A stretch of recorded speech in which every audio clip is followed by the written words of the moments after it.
Bom dia a todos. Então, nós vamos iniciar a apresentação da dissertação de mestrado do Estevão.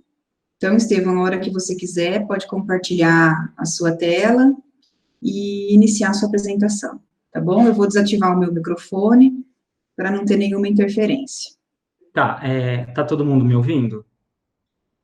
Sim? Então, beleza. Tá.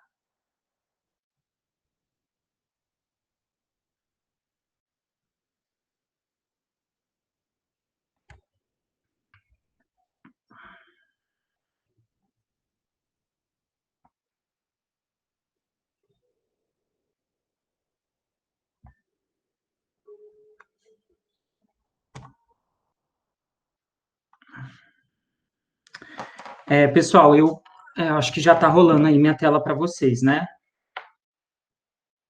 Responde. Enfim. Bom, enfim, o título do Ainda trabalho... não, Estevão. Não tá? Não. Ai, meu Deus. Ah, peraí, Dani, que eu vi... É,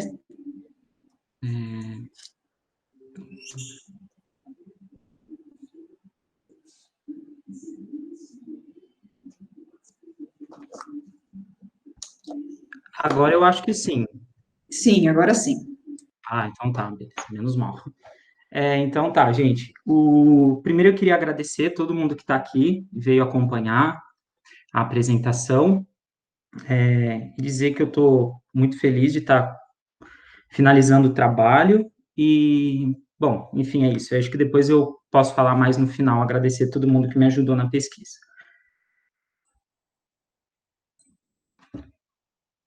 Então, gente, eu vou começar dizendo o título do trabalho, né, que é o papel do professor de educação física no comportamento motor de escolares da educação infantil. O título foi mantido em relação à qualificação.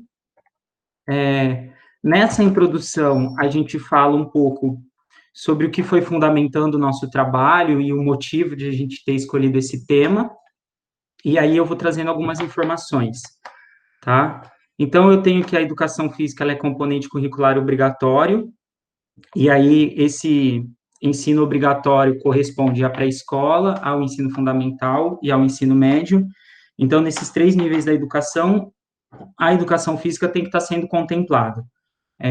O professor que ministra essas aulas, no ensino fundamental, pode ser tanto um professor especialista na disciplina, como pode ser também um professor generalista. Normalmente, esse professor generalista, ele é formado ou em pedagogia, ou ele tem a formação do magistério. Essa condição é um parecer nacional e ele também se aplica à educação infantil. Sobre alguns conceitos que a gente traz e defende dentro da pré-escola e da educação física, né? A gente entende que a pré-escola ela deve valorizar o conhecimento da criança e, a partir disso, iniciar a aquisição de novos saberes. Os primeiros anos da criança, eles são fundamentais para o seu desenvolvimento integral, e aí esse desenvolvimento integral, ele está ligado tanto ao desenvolvimento físico, como o motor, o social, o cognitivo e o afetivo. A educação física dentro da escola, ela vai trabalhar algo que a gente chama de cultura corporal de movimento, que são os saberes construídos ao longo do tempo e o que ele e como ele foi produzido, a gente introduz isso para a criança dentro da escola. E dentre os vários objetivos que a cultura corporal de movimento vai ter ao ser apresentada para o aluno, um deles é que ele desenvolva algumas habilidades motoras que vão inseri-lo dentro do jogo, da brincadeira, da dança e das atividades físicas esportivas. Nesse sentido, a gente traz essas autoras que elas vão afirmar que a idade pré-escolar, né, que é quando a criança está lá na educação infantil, ela está em pleno desenvolvimento dessas funções motoras, cognitivas, emocionais e sociais, e que a educação física, ela vai contribuir para isso, mediante as propostas que o professor vai oportunizar para os alunos. O nosso estudo, ele tem um enfoque muito grande no desenvolvimento motor dos alunos, e na aprendizagem de habilidades motoras. E aí, cabe a gente falar agora e discutir um pouquinho sobre o que é esse desenvolvimento motor e também sobre o que a importância dessas habilidades motoras serem aprendidas. Né? Então, eu vou ter que o desenvolvimento motor são mudanças que ocorrem no comportamento motor ao longo da vida, então, desde que o sujeito nasce até quando ele morre, ele está se desenvolvendo nesse sentido, no desenvolvimento motor. Ele é um processo sequencial e contínuo, ele está relacionado à idade, e ele é o resultado da interação entre a constituição do indivíduo e o ambiente que ele está inserido. Durante os estudos e as pesquisas relacionadas ao desenvolvimento motor, né, eles tentando entender como o desenvolvimento motor acontecia, eles surgiram várias abordagens para tentar explicar esse processo. A primeira delas foi essa abordagem maturacionista, e ela defendia basicamente que o processo de desenvolvimento motor, ele ocorreria através de um processo inato, né, e que está envolvido com o relógio biológico do indivíduo. Então, é só o indivíduo crescer, ele ficando mais velho, que o desenvolvimento motor vai emergir, vai aparecer nele, ele vai aprender a partir disso.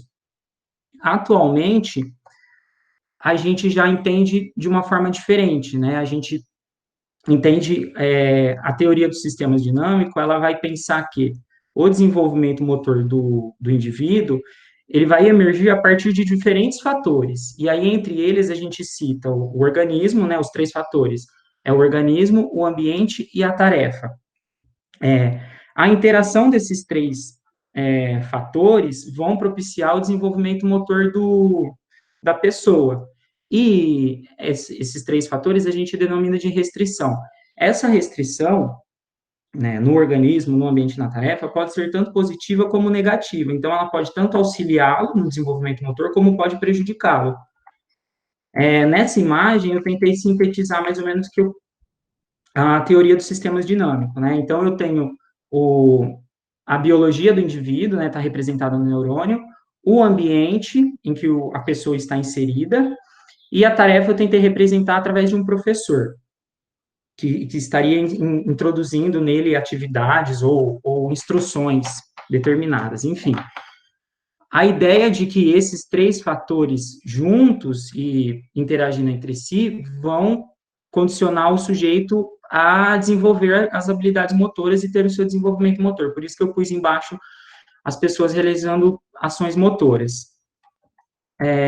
E aí a gente defende, então, que ao olhar para o desenvolvimento motor, a gente tem que romper o estigma do maturacionismo e tentar entender o sujeito como um todo, né? O organismo que ele tem, né? Uma herança biológica, o ambiente em que ele está inserido, as tarefas que ele oportuniza no dia a dia, o que ele vivencia, tudo isso vai fazer com que o sujeito tenha o desenvolvimento motor, enfim. E aí a gente traz, então, a questão do porquê que é importante desenvolver habilidades motoras. Segundo Galahu e Donnelly, a realização das habilidades motoras é um meio pelo qual a criança vai explorar o mundo. Então, a partir do momento que ela desenvolve habilidades motoras, isso aí vai condicionar que ela explore o mundo de uma forma diferente.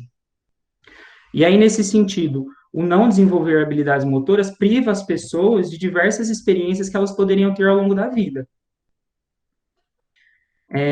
Sobre a educação física e esse desenvolvimento motor, como ele poderia se relacionar, né?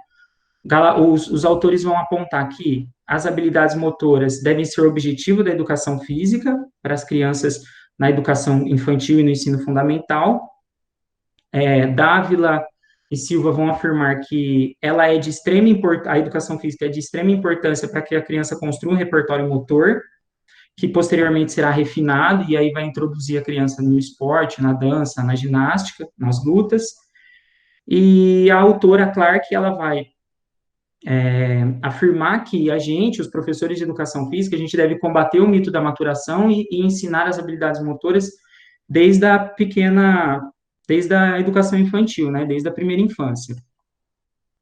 E aí, mediante o exposto, a gente entende que as aulas de educação física são pertinentes à medida que elas propiciem a aquisição de habilidades motoras para os alunos em conjunto com atividades que vão favorecer a ludicidade, a criatividade, a empatia, a inclusão, a reflexão e a criticidade, porque através das aulas sendo propostas dessa maneira, a gente está atingindo todos os outros objetivos da educação física também. E esses objetivos, eles vão ser atingidos mediante as aulas que o professor vai respeitar os saberes da criança, vai respeitar as expectativas dele, os interesses, a idade, a condição afetiva, etc. Nessa imagem, eu trouxe algumas fotos das aulas de educação física do ano passado, e que aí eu trouxe para deixar bem claro que falar em desenvolvimento motor não está ligado a pensar numa aula de educação física que seja tecnicista, que seja engessada, em que a gente busque ficar lá executando repetições e repetições a fim de refinar o padrão motor. Não é isso. A gente pensa no desenvolvimento motor das crianças através da expectativa delas, e aí a gente favorece, né, oportuniza atividades que sejam ricas para ela, e que, de uma forma indireta, esteja também desenvolvendo as habilidades motoras dela. Para finalizar essa importância de habilidades motoras, a gente traz a fala da Jenny Clark, que ela vai falar que se a gente quiser as pessoas participando de uma ampla gama de atividades, a gente precisa fazer uma alfabetização motora nas pessoas. E aí ela acaba falando que essa alfabetização motora é tão importante quanto a alfabetização em leitura. E aí eu trouxe a imagem dos idosos realizando as tarefas, porque penso eu que em determinado momento elas desenvolveram habilidades motoras que levaram elas a estar dentro dessas atividades. Aí, para finalizar, né, a introdução, considerando, então, que a gente tem um parecer nacional que oportuniza que o professor de educação física, que a pessoa que ministra a aula de educação física não necessariamente é uma pessoa formada, a gente já cria esse questionamento. Será que o professor especialista e o não especialista vai influenciar no desenvolvimento? Uma pesquisa, Lemos, Avigo e Barella, eles encontraram, sim, uma diferença no desenvolvimento motor dos alunos, que tinham aula com professor especialista e que tinham aulas com professor de referência. E se a gente for pensar que para desenvolver habilidades motoras, a gente também precisa de uma coisa chamada controle postural, é importante a gente também pensar nesse controle postural mediante as aulas e as atividades que os professores, tanto o professor especialista como o professor de referência, podem estar desenvolvendo. Então, no nosso estudo, não coube só olhar para a habilidade motora, e também para o comportamento motor em relação ao controle postural. Então, o problema que a gente vai investigar é se os profissionais não licenciados conseguem contribuir para o alcance desses objetivos de maneira efetiva. O objetivo do estudo foi investigar o comportamento motor de alunos da educação infantil que realizam as aulas de educação física com professor especialista e de alunos que realizam estas aulas com o professor de referência. A caracterização da nossa pesquisa é do tipo quantitativa descritiva. Os participantes, essa sigla, ela vai representar o grupo do professor especialista e essa vai representar o do grupo de referência, do grupo do professor generalista, do professor unidocente. A gente comparou a idade cronológica, a massa e a estatura e identificou que os grupos são iguais nesse sentido. Então, não existe diferença de idade entre as pessoas, altura, massa, o que poderia influenciar nos resultados. Os instrumentos que a gente utilizou, o primeiro instrumento que foi para avaliar a habilidade motora foi o TGMD2, que é um teste em que a gente filma os alunos e avalia 12 habilidades, sendo que são 6 locomotoras e 6 de controle de objetos. Nessa imagem eu tenho as fotos dos testes, né? As 6 imagens de cima são as dos testes locomotores, e as 6 embaixo são as do teste de habilidades manipulativas. Um instrumento que a gente utilizou para avaliar o controle postural foi a plataforma de força, que é esse implemento aqui do canto. E as variáveis que a gente analisou no controle postural dos alunos foram o deslocamento do centro de pressão, tanto nas direções antero-posterior como médio-lateral, e também a velocidade desse deslocamento. Durante os testes, em que os alunos ficavam na plataforma de força, para a gente medir o deslocamento deles, do centro de pressão, a gente solicitou que eles ficassem em 4 situações diferentes, cada uma com uma demanda sensorial sendo exigida. Então, ora o aluno estava com o olho fechado e a base aberta, ora com a base reduzida e o olho aberto também, depois base aberta, né, pernas afastadas e o olho fechado, e depois seria a demanda mais difícil, base fechada e olho fechado, tá? Os procedimentos, no mês de abril e de novembro, a gente fez as coletas de dados, então, abril é o pré-teste e novembro é o pós-teste. Durante o ano letivo, os alunos foram recebendo as aulas ministradas pelos respectivos professores. As aulas do professor de educação física, o especialista, elas continham atividades, jogos e brincadeiras que tinham o correr, o subir, o descer, o escorregar, o movimentar, o dançar, e também a gente oportunizou atividades que eles manipulassem objetos, jogos em que a gente utilizou brinquedos construídos, atividades dirigidas com os próprios objetos, e isso foi pautado nos referenciais curriculares nacionais e nos PCNs, que vão pensar que a gente tem que valorizar o conhecimento da criança e também desenvolver as atividades de acordo com o que está estabelecido para a idade dela. Em relação às atividades da professora de referência, como que a gente identificou que ela poderia fazer ou não? A gente fez uma entrevista com ela, e aí na entrevista a gente fez alguns questionamentos tentando colher essas informações, e também outras que nos ajudariam a discutir que poderiam nos ajudar a entender os resultados da pesquisa, enfim. Então, as questões foi há quanto tempo ela atuava, se participava de formações voltadas para o conteúdo da educação física, como ela desenvolvia as aulas relacionadas a esse aprendizado específico, e se ela se sentia preparada para desenvolver esses conteúdos. Aqui a gente já entra na parte dos resultados, e todos os gráficos e resultados que a gente vai apresentar a gente utilizou esse padrão, tá? Então, explicando para vocês, nesse eixo aqui, que é o eixo Y, eu vou ter o score que o aluno pode obter, tá? Esse aqui é o resultado do teste de habilidades motoras. Então, aqui a pontuação que o aluno poderia obter, e o eixo X, a gente pode pensar que é como se fosse a linha do tempo, né?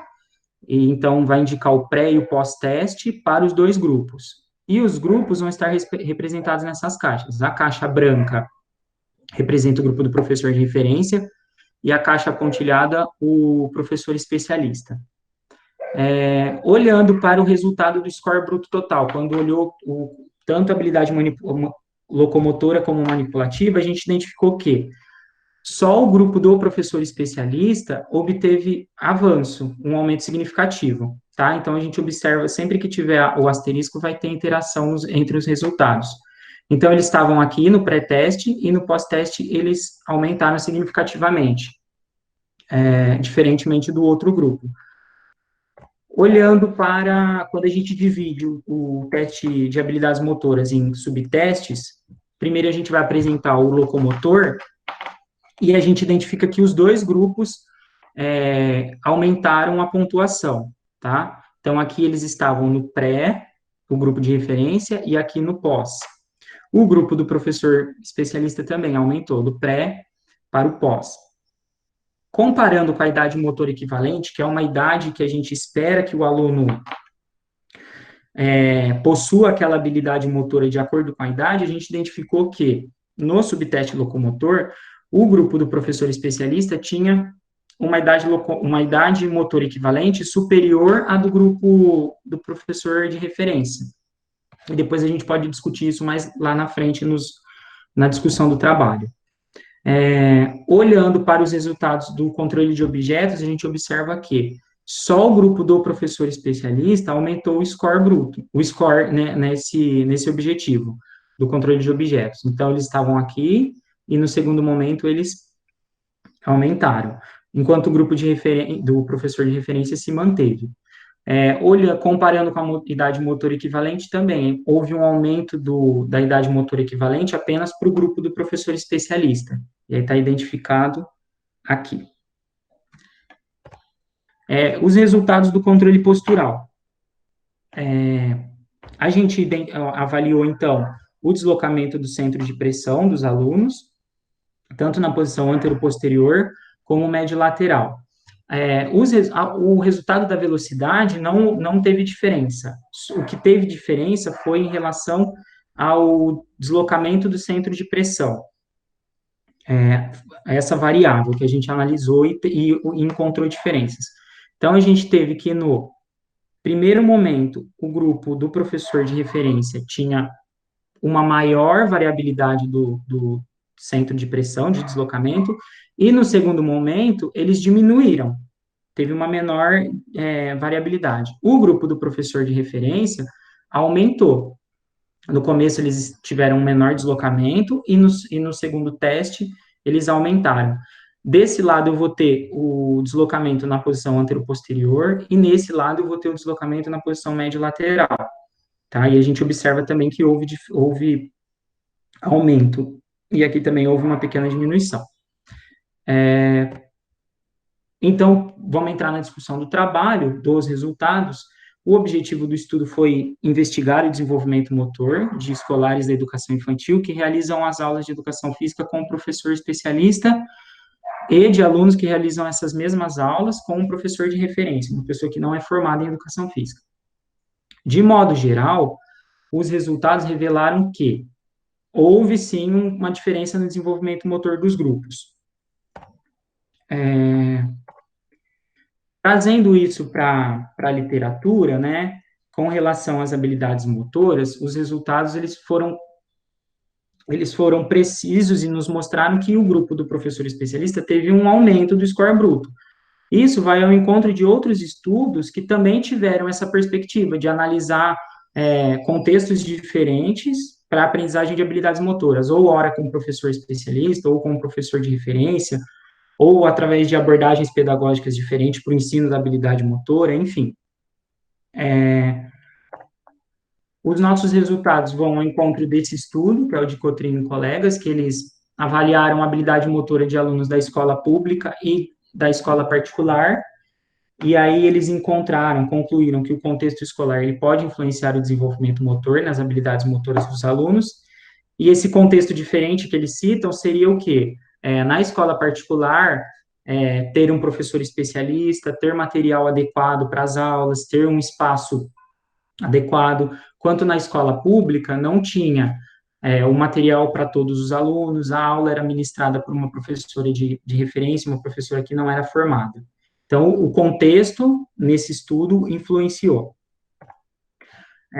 Outro estudo também que tentou identificar se o professor especialista e o de referência poderiam causar diferença no desenvolvimento motor foi o de Lemos, Avigo e Barella, que a gente já citou, e para os pesquisadores, né, eles demonstraram que, de acordo com os resultados, as práticas estruturadas do professor de educação física em relação ao outro professor promoveu, sim, o desenvolvimento motor dos alunos, mesmo na idade pré-escolar. Então, mesmo o aluno lá, o mais novo, se a prática for estruturada, gerou uma diferença nesse estudo, gerou uma diferença no desenvolvimento motor dos alunos. E aí, em nossa pesquisa, se a gente separa e olha o resultado tanto do locomotor como do controle de objetos, a gente encontra que, para as habilidades locomotoras, ambos os grupos, eles evoluíram.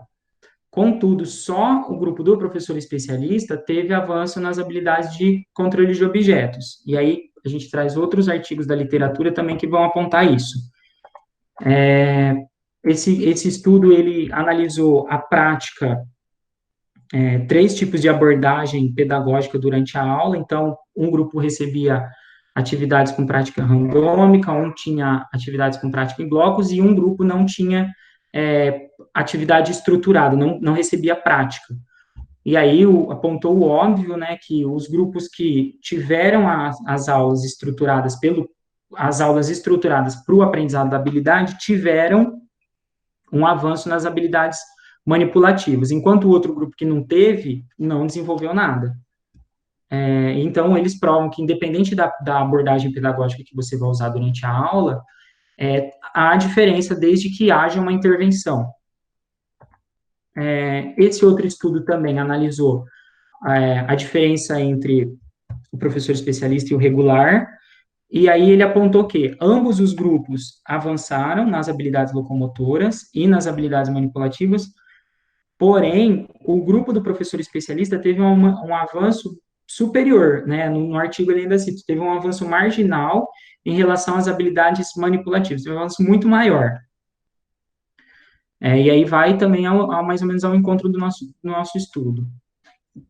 E aí a gente pensa o quê? Essa melhora nas habilidades locomotoras e não nas habilidades manipulativas dentro do nosso trabalho se deu em razão do quê? Provavelmente seria o quê? As habilidades locomotoras, elas estão fortemente no dia a dia da criança. Quer dizer, a criança corre, a criança anda, a criança pula. Não precisa de uma prática estruturada para que a criança vivencie isso.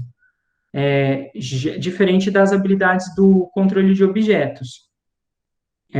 Então, a gente entende, a gente até traz a fala dos autores aqui, né? Ó, habilidades locomotoras estão presentes fortemente em nosso cotidiano, nos tornando aptos a praticá-lo.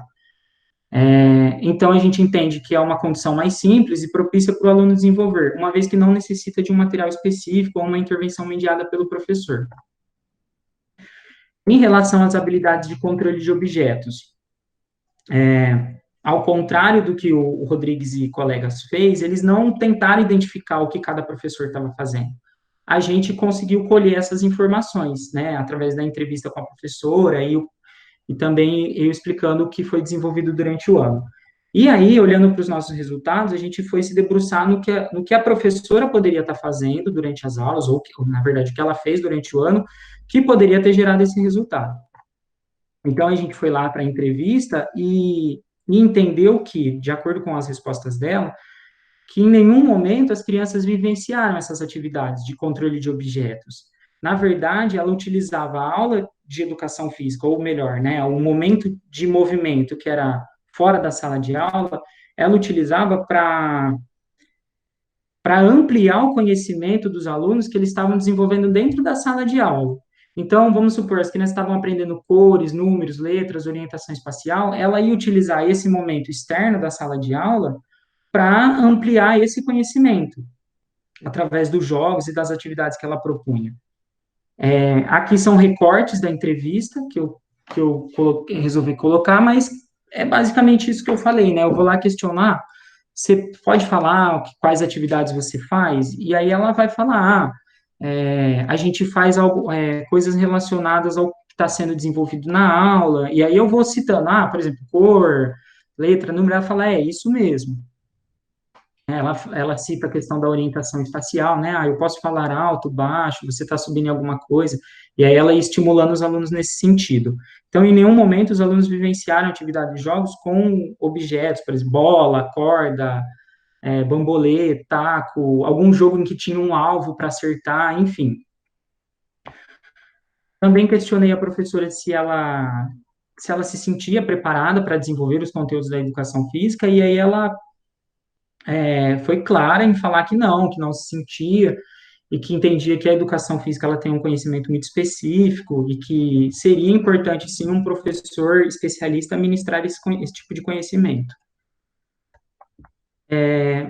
Discutindo os resultados do controle postural, porque até agora a gente só falou de habilidade motora. O que a gente encontrou? Nas 3 condições mais simples que o aluno estava sendo suscitado durante o teste, não houve diferença. Contudo, na condição 4, que era quando ele estava com a base reduzida e o olho fechado, houve sim uma diferença nos resultados entre os grupos. Lembrando que essa posição que ele tinha que ficar de base reduzida e olho fechado, ela é uma posição que demandaria que teria uma maior demanda sensorial em relação ao que o aluno teria que fazer, né? É mais difícil para ele se manter naquela posição. E aí, que a gente encontrou lá nos resultados? O grupo do professor de referência tinha um deslocamento maior no pré e depois ele se mostrou mais rígido no pós-teste, diferente do grupo do professor de especialista. No começo ele estava um pouquinho mais rígido e no pós-teste o deslocamento do centro de pressão ele estava mais, vamos dizer, mais flexível. Essa rigidez do deslocamento do centro de pressão está ligada com uma redução dos graus de liberdade do movimento da pessoa. Então, a gente pode pensar assim, quanto mais rígida ela está, mais difícil é para ela realizar as habilidades motoras, certo? Então, por exemplo, correr, ela pode correr dura, ela não vai ter uma certa fluidez, diferentemente do aluno que, no caso, poderia ter um deslocamento maior do centro de pressão, mas que isso oportunizaria nele uma liberdade maior para realizar os movimentos. Então, seria uma coisa mais harmoniosa, tá? E a literatura traz que esse déficit no controle postural, que é essa rigidez, é encontrada tanto no aluno, na pessoa com síndrome de Down e no idoso. Então, à medida que o idoso ele está numa posição estável e aí ele se concentra muito ali para não cair, ele se torna mais rígido e essa situação é ruim para ele, na verdade. E a mesma coisa para o portador de síndrome de Down. E aí, também, para concluir, a gente levanta a informação de que não existem muitos estudos para informar que a influência de uma prática estruturada de exercício físico pode ter nesse controle postural. Então, a gente até sugere e entende que deveriam haver mais estudos para tentar responder isso. Qual seria se a prática estruturada poderia interferir, sim, no controle postural. A gente traz aqui as limitações que a gente encontrou dentro do nosso estudo, coisas que poderiam estar dentro dele e a gente não conseguiu concluir. Por exemplo, o questionário socioeconômico, que a gente tentaria colher dos alunos, tentando identificar o padrão de vida dessas crianças, a gente a gente remeteu os questionários para os alunos, mas eles não voltavam. E aí a gente optou em tocar a pesquisa desse mesmo jeito. Contudo, a escolha das escolas foram bairros mais periféricos, e aí a gente, nos dois municípios, né? E aí a gente entende que essa escolha já deixa o grupo mais homogêneo, né? Não foi provado através do questionário socioeconômico, mas a gente tentou, dessa maneira, resolver o problema. Informações acerca das atividades motoras que os alunos fazem fora do ambiente escolar, a gente também não conseguiu colher. Então, por exemplo, onde o aluno brinca, né, quando ele está fora da escola, quanto tempo ele passa fazendo atividades relacionadas ao movimento, se ele tem um irmão mais velho brincando com ele, tudo isso a gente entende que influenciaria, sim, nos resultados. Isso a gente não conseguiu colher. E os planos de aula dos professores também a gente entende que poderiam ser explorados. Embora a gente tenha tido a entrevista com a professora e a informação do que o professor de especialista fez, a gente acha que se a gente tivesse debruçado nos planos de aula, talvez a gente encontrasse até mais respostas para as nossas perguntas. Agora eu entro nas considerações finais, de acordo com o resultado do nosso estudo e com a literatura. O presente estudo buscou investigar o desenvolvimento motor dos escolares da educação infantil. A gente foi motivado por um parecer nacional que que estabelece que o ensino da educação pode ser tanto por um professor, ou a disciplina pode ser ministrada tanto por um professor especialista no assunto, como um professor de referência. A obrigatoriedade do professor especialista é só a partir do 6º ano. Isso nos motivou a estudar. O objetivo do estudo foi criar um informativo, a gente trazer uma informação relevante sobre o que essa diferença nos professores que ministram a aula poderiam ter no desenvolvimento da criança. De acordo com a literatura, a gente já entende que o desenvolvimento motor acontece mediante o organismo, o ambiente e a tarefa. Essas tarefas são as restrições, e aí elas podem tanto contribuir como prejudicar. E nesse sentido, qual seria então o professor de educação física pensando no desenvolvimento motor dos alunos? Seria o sujeito que manipula as restrições para que o aluno ele atinja um comportamento motor o melhor possível, o mais refinado que seja. Né? E aí a gente traz a fala dos professores, né, dos autores aqui, que o papel do professor de educação física deve ser o manipulador das restrições para que alcance o comportamento motor desejado. E assim sendo, a gente entende que o papel do professor de educação física, quando está ministrando as aulas e tentando desenvolver essas habilidades motoras, vai fazer o quê? Qual que é o papel dele? É o de observar, é o de demonstrar, é o de ensinar, é o de propor, corrigir, incentivar, acelerar, contribuir. E aí todas essas ações, durante a aula do professor, mediante as estratégias e as atividades que ele propõe, que vão respeitar os saberes construídos da criança, vão fazer com que ele desenvolva as habilidades motoras de uma maneira mais refinada.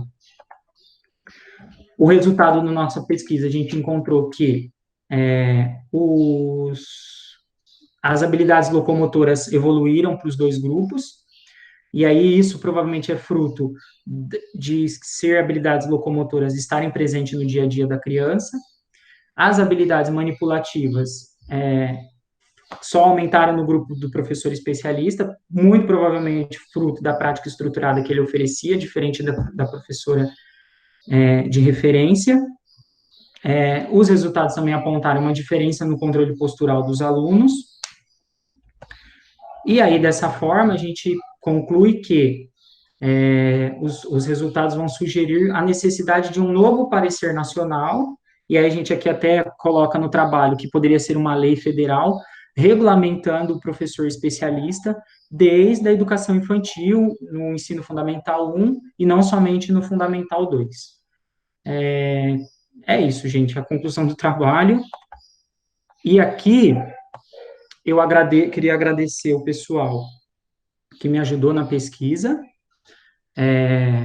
a minha orientadora, a professora Daniela, que foi super solícita, entendeu minhas dificuldades, foi meio assim, sem palavras, os professores do ProF, o Osmar, o Glauco, a Yara e a própria Dani, também, assim, que contribuíram com a minha prática.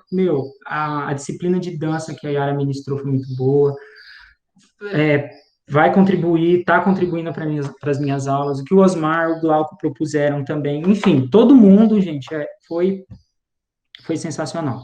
O Natan, que foi o nosso tutor durante o programa, o pessoal do grupo de estudo que eu comecei a participar depois que eu entrei no mestrado, que me ajudaram na coleta, o Felipe, a Bianca, o Leonardo, a Júlia, a Tainá e a Babi, as escolas que abriram as portas para que eu pudesse ir lá, embora talvez eles não estejam vendo isso, acho que é importante eu falar, citar os nomes, a professora Elânia, a professora Camila, a diretora da escola, a Claire, a professora Vanilde, da Escola de Américo, e a diretora Simone. Aqui eu tenho as referências que eu usei. É isso, gente.